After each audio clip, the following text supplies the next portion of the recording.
各位版友大家好，又係我麥斯啊，歡迎嚟到呢個浪漫堂滑板工坊。今集我哋嘅 topic 就係呢個 Perfect ATV for 呢個 Hong Kong 嘅。咁喺我手頭上咧就係有一塊 ATV 啦，呢塊咧就係 ATV Classic 嘅 Acid Wash 但係你見到啦，佢已經變成咗一塊貓貓板啦。講塊板先。靚一時出品啦，必屬佳品嘅呢個就梗㗎啦。我特登買呢個咧係呢個 Classic 系列嘅。佢 ATV ATX 咧，佢都有好多唔同嘅形狀嘅。主力咧就係嗰個闊度咧有所唔同啦。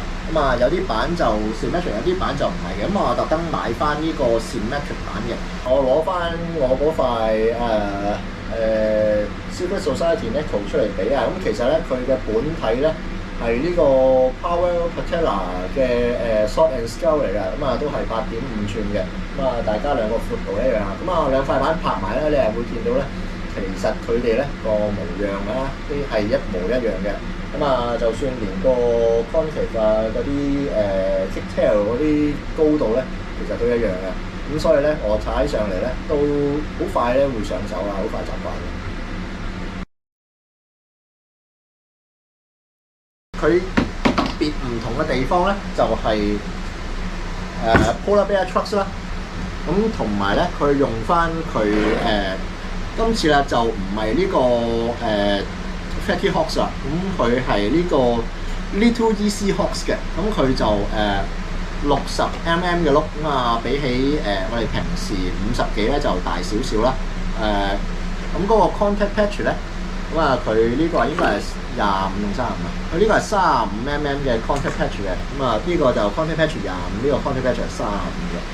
即係喺硬件上邊咧，就佢就即係睇落咧就唔多起眼嘅。但係最重要咧，就係佢個定位啦。咁我哋即係有少少玩過 design 嗰啲，都知道你 design 嗰個 direction 行到係咩方向嘅咧，其實係好決定咧你嗰個成品出嚟嗰個 outcome 嘅。我又攞翻啲好 popular 嘅出嚟比較啦。喺stability 裏邊嗰個 spectrum 裏邊咧，永遠都係㗎啦。longboard 喺一邊，shortboard 喺一邊，cruiser 喺中間。我會講佢呢個Coyote 啦，丁兒咧，同埋 ATV 嗰個定位咧，係中間有咩分別啊？Loader Coyote 其實咧Loader 佢本身係做開longboard 嘅，所以呢個 Coyote 咧，佢嗰個foundation 佢都會喺個 longboard 上邊嘅。佢所有嘅 add-ons 即係各種各樣嘅 features 咧，就會將呢塊 longboard 咧就推向 cruiser 嗰一邊。呢塊 Coyote 做到大部分 longboard， 即係有大部分 longboard 嘅長處。同埋咧，佢亦都有呢個 cruiser 容易攜帶嘅特點。呢個咧就係佢嘅定位啦。跟住Lanyards 丁兒佢本身嗰個 base 咧係一塊 cruiser， 咧即係話 cruiser 做到嘅嘢，佢就一定做到嘅。後邊佢嗰啲 trucks wheels 就將佢 push 向呢個tricks 嗰方面。你見到啦，佢呢啲特大嘅 kicktail 10 toe 嘅前 kicktail 啦。一般嘅 cruiser 咧就冇呢個前 kicktail 嘅平嘅，佢突然做翻前 kicktail 咧，就係等你做 tricks 容易啲。所以啦，呢個 Lanyards 嘅丁兒咧就係一塊有 trick capability 嘅 cruiser。跟住到呢個我哋今次嘅主角啦，ATV 同埋呢個 ATX 系列啦。你會見到佢呢塊板咧，如果你齋正從呢個數字嚟講咧，你會見到咧，其實咧佢塊板係一塊 trick board 嚟嘅。add-on 呢啲 features 嘅嘢咧，就令佢增加咗呢個 cruising 嘅 capability。所以啦，佢呢個 ATV 或者呢個 ATX 系列嘅定位咧，佢就係一個有 cruising ability 嘅 trackball 啊，咁所以咧呢3塊板嘅分別咧就喺呢度啦。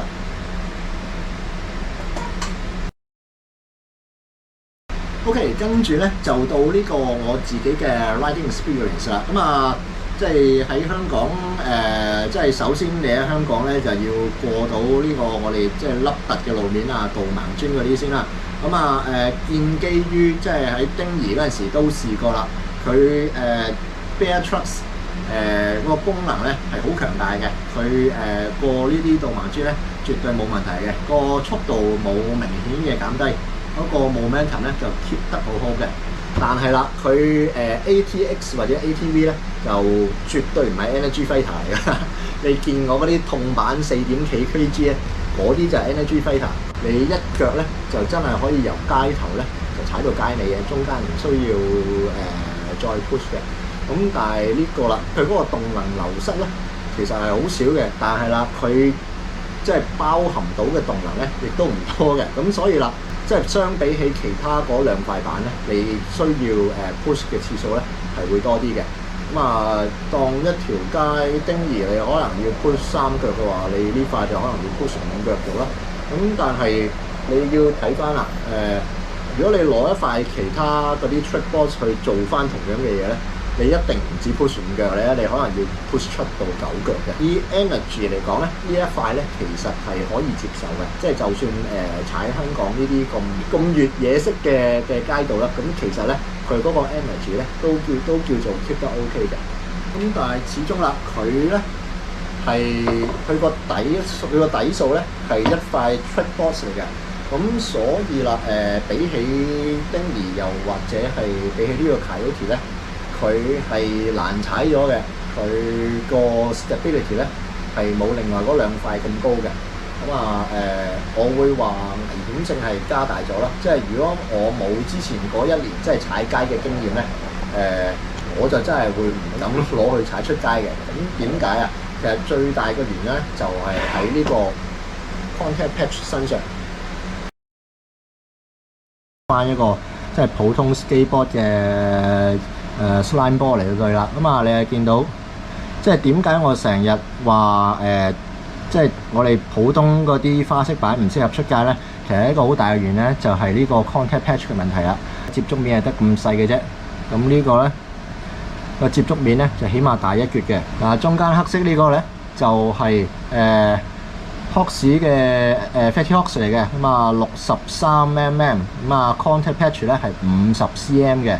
咁啊，點解丁儀嗰個stability 咁高啊？其實就係因為佢呢個 Fatty Hox 嘅contact patch 咧就有翻咁上下大。你諗下啦，一個碌如果呢個50，咁我4個碌咧其實真係200 mm 嘅。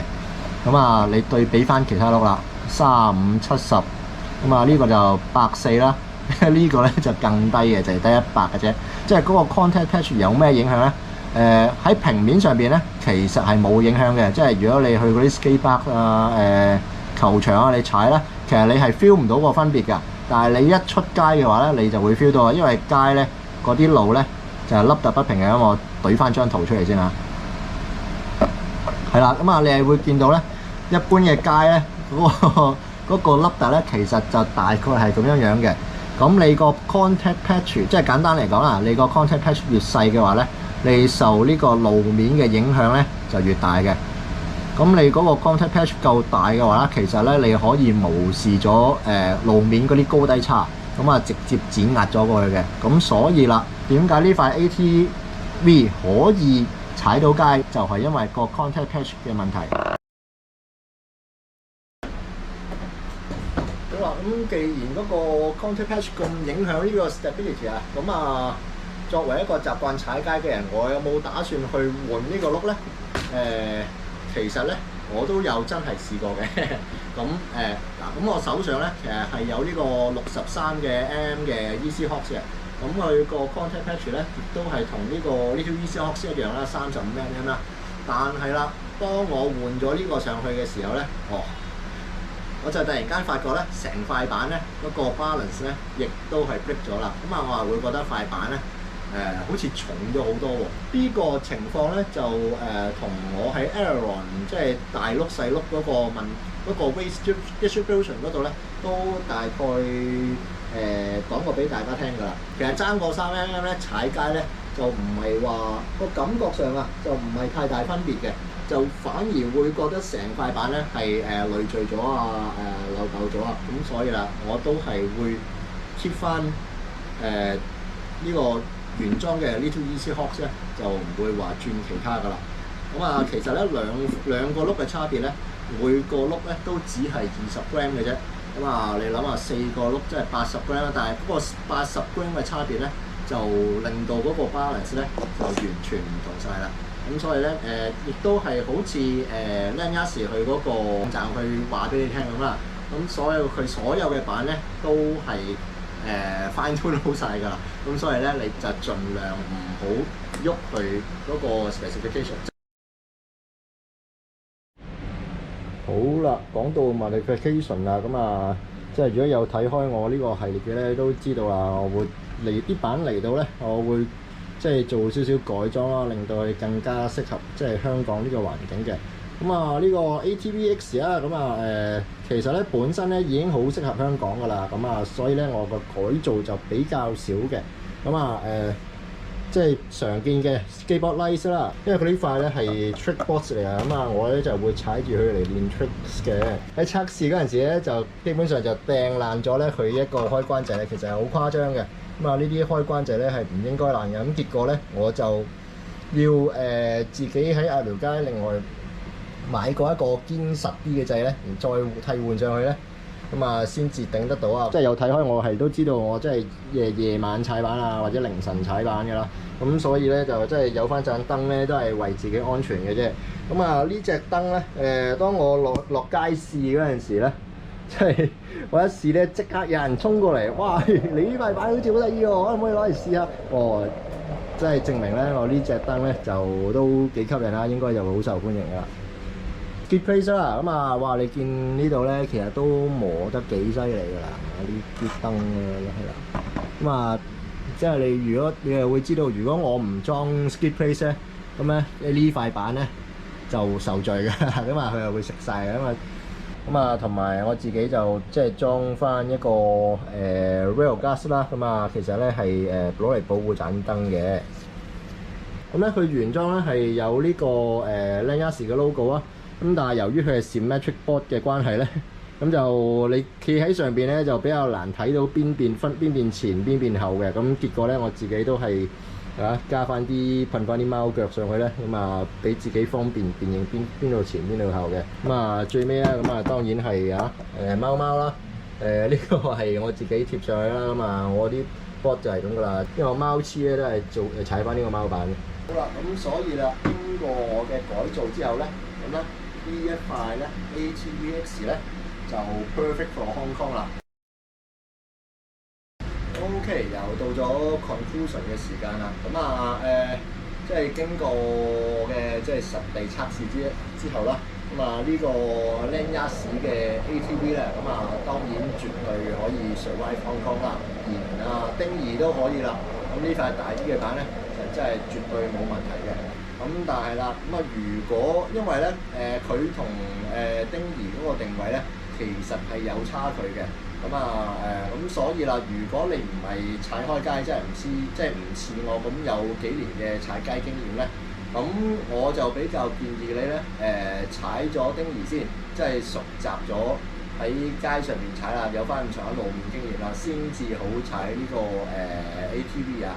咁因為咧，始終啦，咁佢嗰個 contact patch 咧係比較細嘅，咁比較受呢個香港嘅路面影響啊，咁所以咧佢個 stability 咧係比起呢個丁儀咧係低咗一截嘅，咁我諗得70%左右啦。我用 ATV 落街嗰陣時候咧，我都要打醒12分精神，咁即係我都見過有啲板友投訴佢話嗰個truck 咧就比較 truck 同埋轆咧。嗰個重量就比較高啊，咁比較難，即係做 flip tricks 嗰陣時咧就比較困難嘅。咁但係我覺得啦，比較困難，即係唔係咁你唔係做唔到啊嘛。咁如果你呢個係一個trade off 咯，即係如果你想快板有呢個上街嘅能力嘅，咁你就都係要付出少少。咁始終呢個係一個大家都有呢個 physics 上嘅限制，即係有呢個物理上嘅限制㗎嘛。即係我哋而家嘅 technology 咧，仲未做得到咧即係馬兒又好又唔使吃草㗎嘛，係咪？對於我呢啲想即係一板走天涯嘅人嚟講咧，咁普通嘅花式板咁梗係取代唔到呢個ATV 嘅地位啦。咁因為普通嘅花式板你踩上街咧就都死緊㗎嘛。如果你係一個高手，已經用緊花式板踩街嘅話咧，ATV 咧我諗你都應該唔係咁需要㗎啦，因為你連25mm嘅 contact catch 都可以 handle 到路面嘅話咧，35咧對於你嚟講咧就應該係非常之咁舒服嘅。咁呢塊板即係 survive 方剛當然冇問題啦，但係另一個問題就係、即係到底我麥斯可唔可以 survive 到呢塊板咧？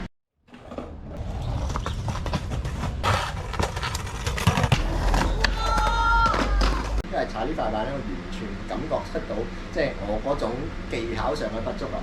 我呢啲即係一個禮拜練得嗰兩三個鐘嘅人咧，實在即係覺得開始覺得有少少襯唔起塊板，咁所以咧嚟緊咧我都需要放多啲時間精力咧落去呢個 tricks 嘅練習嗰度。我咧就 bid 咗一塊即係二手嘅 ATX 翻嚟啊，個形狀咧係有啲唔同嘅。當嗰塊嚟到香港嘅時候我再同大家即係分析下兩塊有咩唔同啦。好，咁今次 Lanyards ATV-X 嘅分析咧review 咧就係咁多啦。多謝各位收睇先。記得讚好同 subscribe 啊！